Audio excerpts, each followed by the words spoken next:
आइए बिहार की बात करते हैं। वहां पर एनडीए में सीट शेयरिंग का फॉर्मूला सामने आ चुका है। ये बिल्कुल स्पष्ट हो गया है कि कौन सी पार्टी कितनी सीटों पर चुनाव लड़ेगी और यह भी साफ हो गया है कि बीजेपी और जेडीयू की नजर में चिराग पासवान ही रामविलास पासवान के असली सियासी वारिस हैं।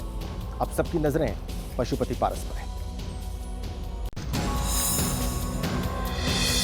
सीट शेयरिंग में चिराग का सिक्का चल गया और चाचा का खेल खराब हो गया। पशुपति पारस के हाथ एक भी सीट नहीं लगी। अब सबकी नजरें पारस पर हैं कि अब वो क्या फैसला लेते हैं। वैसे आज सुबह 11:30 बजे पारस अपनी रणनीतियों का खुलासा करेंगे।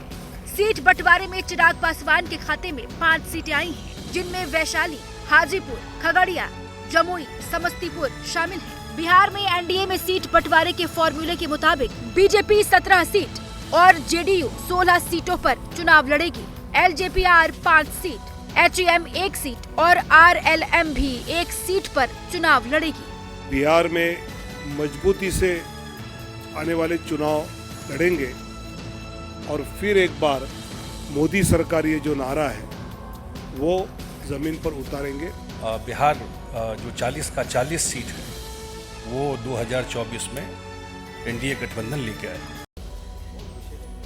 लोकसभा चुनाव को लेकर एक बड़ी हलचल सामने आ रही है। गठबंधन जो है एनडीए का, उसमें एमएनएस शामिल हो सकती है और इन अटकलों को बल तब मिला जब देर रात राज ठाकरे दिल्ली पहुंच गए। बताया जा रहा है कि उनकी आज प्रधानमंत्री या फिर गृह मंत्री अमित शाह से मुलाकात भी हो सकती है।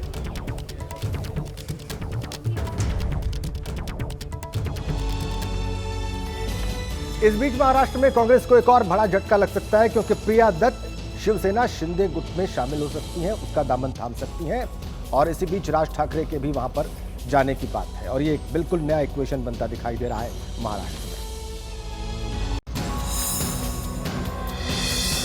अटकलें हैं कि महायुति में राज ठाकरे की एंट्री हो सकती है। एमएनएस चीफ देर रात दिल्ली पहुंच भी चुके हैं। अमित शाह या पीएम मोदी से उनकी मुलाकात की संभावना है।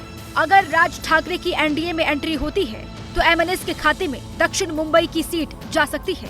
हालांकि खबर है कि राज ठाकरे 2 सीटों की डिमांड रख सकते हैं। राज ठाकरे की एनडीए में एंट्री के अटकलों के बीच सीट शेयरिंग के फॉर्मूले को अंतिम रूप देने के लिए आज देवेंद्र फडणवीस, प्रफुल्ल पटेल और अजित पवार अमित शाह से मुलाकात कर सकते हैं। महायुती मध्ये कुठलाही विवाद नाही, काही चिंता करू नका, योग्य वेळी निर्णय होईल।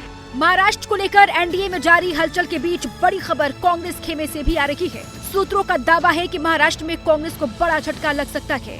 दिवंगत अभिनेता और कांग्रेस नेता सुनील दत्त की बेटी, कांग्रेस की पूर्व सांसद प्रिया दत्त कांग्रेस छोड़कर शिवसेना शिंदे गुट का दामन थाम सकती है।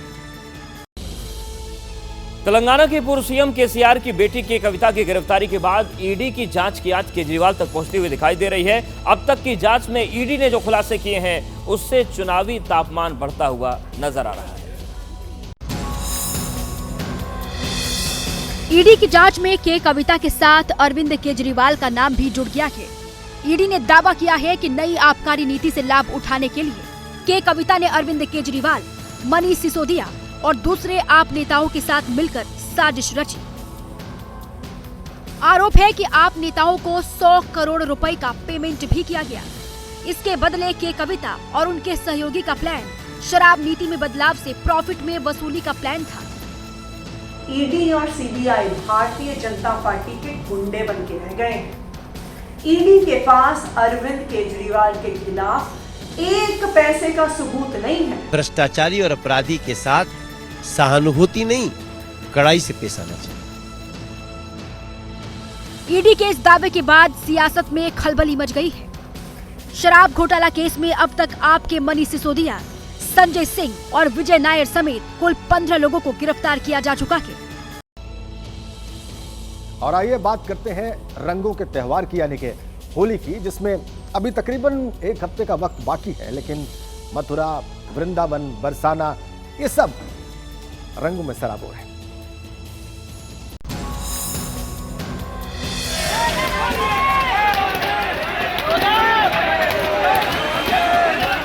कुछ लोगों को ये तस्वीरें हैरान कर सकती हैं, चौंका भी सकती हैं, लेकिन ये वो परंपरा है जो सदियों से चली आ रही है। एक ऐसा रिवाज है जिसकी दुनिया दीवानी है। ये ब्रज की लठमार होली है। बरसाने की फिजाओं में फिर खुशियों के रंग दिखे। लाठियों की हर चोट के साथ उठती प्रेम और मस्ती की तरंग दिखी। हाथों में ढाल लेकर पुरुष यानी हुरियारों ने कृष्ण के सखा ग्वालों का रूप लिया और लाठियां बरसाने वाली महिलाओं यानी हुरियारिनों ने रूप लिया राधा रानी की सखियों का। और लाठी ढाल के इस मुकाबले के साथ हुआ लठमार होली का जलसा। सबसे न्यारी और अनोखी होली है ये, जहां लाठी खाने वाले खुशी से झूमते हैं और लाठी बरसाने वाली महिलाएं मुस्कुराती हैं।